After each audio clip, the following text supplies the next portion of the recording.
నమస్కారం ఘంటారావానికి స్వాగతం. ముందుగా ప్రధాన అంశాలు.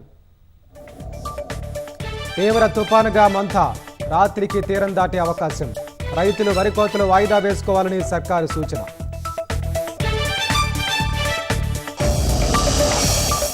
మాజీ మంత్రి హరీష్ రావు తండ్రి సత్యనారాయణ మృతి.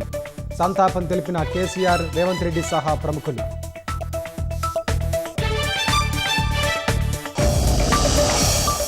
జూబ్లీ హిల్స్లో గెలిపే లక్ష్యంగా సర్వశక్తులు ఒడ్డుతున్న పార్టీలు.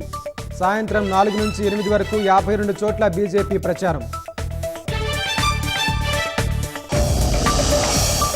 3 ఏళ్లలో 3.33 లక్షల మందికి గాయాలు, 39 మంది మృతి. రాష్ట్ర వ్యాప్తంగా కుక్కకాటుపై సుప్రీంకోర్టుకు ప్రభుత్వం నివేదిక.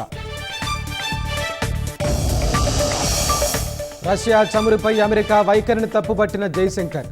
దేశాన్ని బట్టి నిబంధనలు పెడుతోందని విమర్శలు.